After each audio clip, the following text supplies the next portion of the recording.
والليل إذا عسعس والصبح إذا تنفس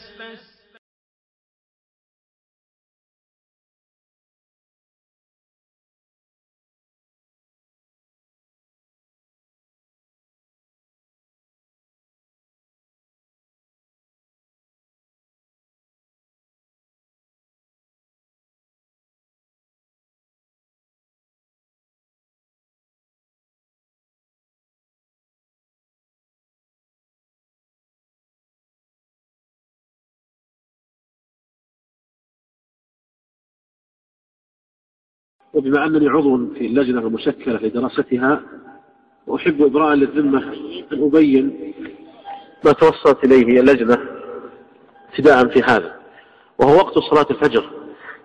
وقت صلاة الفجر فقد أثير حوله كلام قديم، شكلت لجنة رسمية مع عدد من الدوائر الحكومية من الإفتاء، وزارة العدل، وزارة الشؤون الإسلامية، ومدينة الملك عبد العزيز للعلوم والتقنية، وجامعة الملك سعود. وأحدثكم عضو في هذه اللجنة، وقد خرجت ابتداء من محرم من هذا العام، وستخرج مدة سنة كاملة وتعرض النتائج على هيئة كبار العلماء.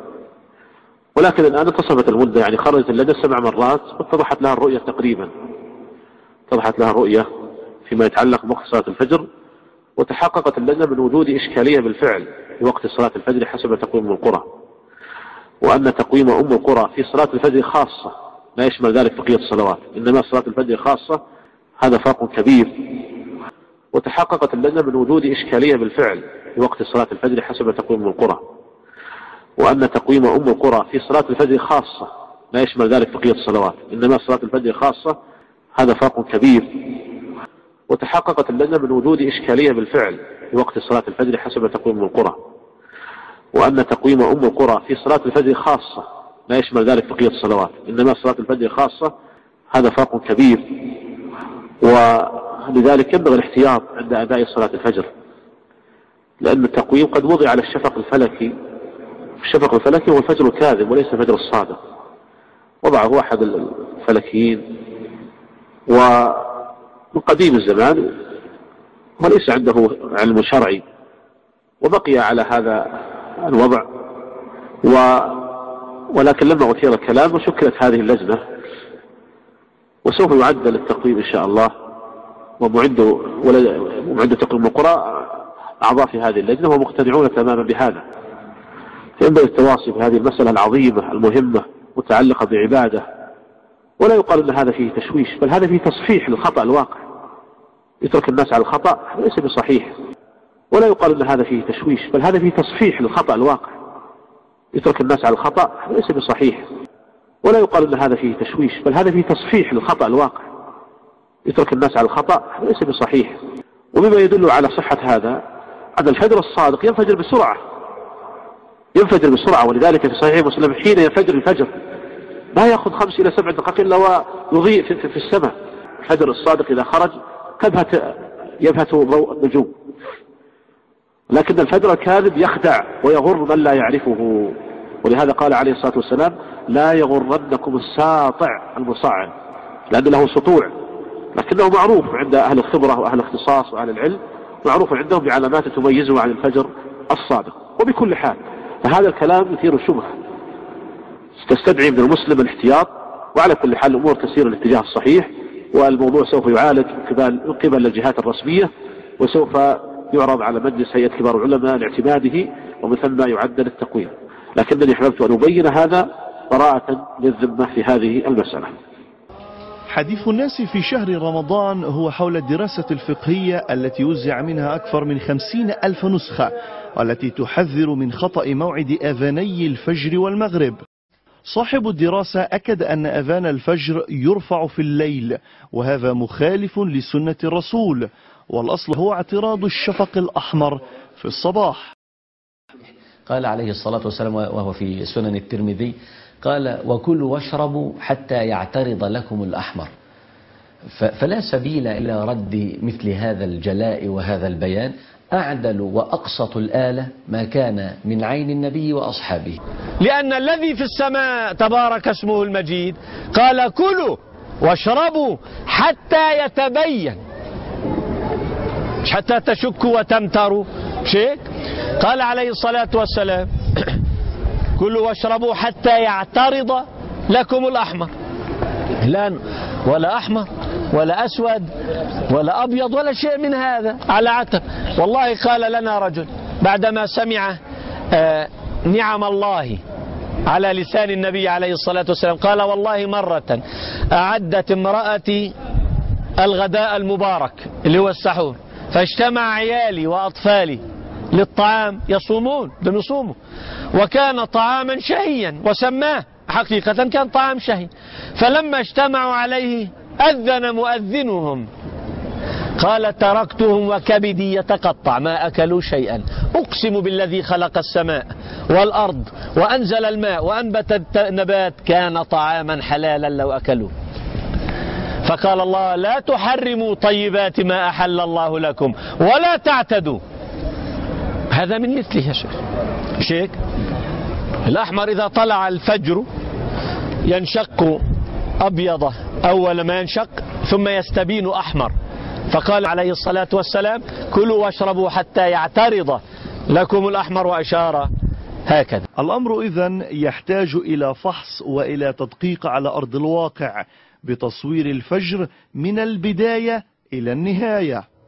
5:04 بالتوقيت المحلي لمدينة القدس، وقد رفع أذان الفجر، وكما ترون الظلام دامس ولا يمكن رؤية الشفق الأحمر لا بالعين المجردة ولا بعدسة الكاميرا.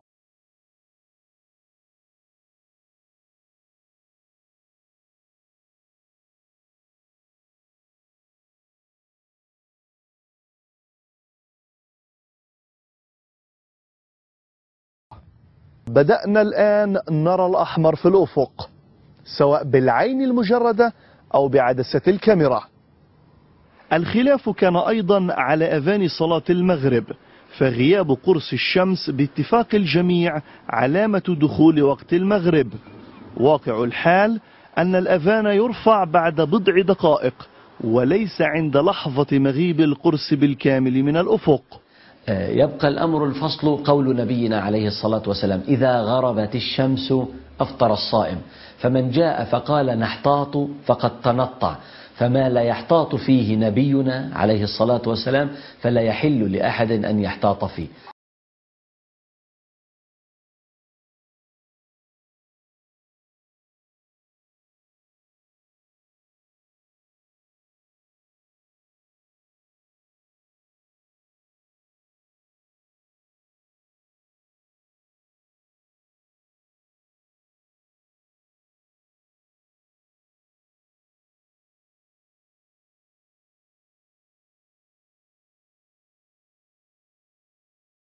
هذه مصيبة ألمت بكثير من الأقاليم الإسلامية مع الأسف، حيث أنهم يحرمون الطعام قبل عليكم السلام ورحمة الله وبركاته قبل مجيء وقت التحريم، ويصلون صلاة الفجر قبل دخول وقت الصلاة.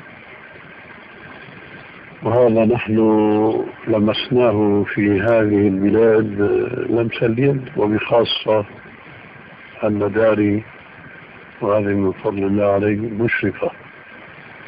أنا أرى في كل صباح ومساء طلوع الشمس وغروبها، طلوع الفجر الصادق، فأجد أنهم فعلا يصلون قبل الوقت، أي صلاة الفجر. وهذا من الأسباب التي تحملني أن آتي إلى هذا المسجد وأصلي الفجر، لأني لا أجد في المساجد التي حولي إلا أنهم يبكرون بالصلاة. ولم يكن الأمر فقط في هذه البلاد، فقد علمت أن أحد أخواننا في الكويت ألف رسالة وهو يذكر فيها تماما كما أذكر أنا هنا. كذلك ولعلك تسمع به إن كنت ما تعرفه شخصيا، الدكتور تقي الدين الهلالي المغرب له رسالة يقول نفس الكلام في المغرب، وأنهم يؤذنون لصلاة الفجر قبل الوقت. كذلك علمت مثله بواسطة الهاتف عن الطائف، فقد ورد إلي سؤال من أحدهم يقول عندنا الشيخ سعد فلان، سماه الشيخ سعد ابن كذا ما أدري، يقول بأن هم هنا يصلون صلاة الفجر على التوقيت الفلكي، وأن ذلك يخالف الوقت الشرعي تماما كما نتحدث عن هنا وهناك. فأعود للإجابة عن سؤال أخواننا في الإسكندرية، فهم من حيث أنهم يؤذنون أذانين فقد أصابوا السنة، لكن ما أدري إذا كانوا دقيقين في أذانهم الثاني، هل هم يؤذنون حينما يبرق الفجر ويسطع وينفجر النور؟ فإن كانوا يفعلون ذلك فقد أحيوا سنة أماتها جماهير المسلمين. أما إن كانوا يؤذنون على الرزنامات والتقاويم فهذه لا تعطي الوقت الشرعي أبدا، فيكون قد خلطوا عملا صالحا وآخر سيئا، أي جمعوا بين الأذانين وهذا سنة، لكن ما حدد الوقت الشرعي بالأذان الثاني. لا شك أن علماء الفلك عندهم علم في الفلك، ولكن الله عز وجل قال كلوا واشربوا حتى يتبين لكم الخيط الأبيض من الخيط الأسود من الفجر. فما دام الفجر لم يتبين فإن الإنسان أن يأكل ويشرب. ما هو الغلس لسانا ودينا؟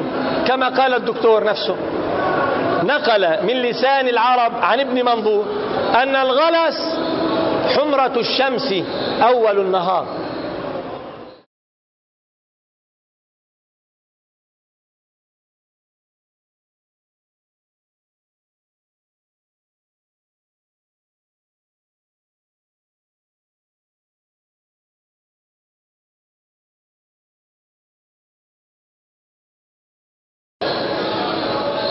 فالعرب تقول عن الغلس حمرة الشمس أول النهار. فنسألهم الآن بالعقل الذي يؤمنون به فوق كتاب الله، نسألهم الغلس الذي صلى به النبي الفجر قبل طلوع الفجر الحق ولا بعد طلوع الفجر الحق؟ فإن قالوا إن الغلس قبل طلوع الفجر فقد اتهموا النبي أنه يصلي الفجر قبل الفجر الصادق الذي ذكره الدكتور ونقله الإمام محمد جمعة. ورب ابن مريم ورب محمد والأنبياء عليهم الصلاة والسلام، هذا اللي يسمى الميقات والتوقيت الدهري. كما أدين لله بأسمائه الحسنى الميقات خطأ. واضح؟ وكثير من علماء المسلمين يعلمون، فبعضهم جبن وبعضهم خان وغش وبعضهم جاهل وبعضهم شهد وأقر أنهم على خطأ.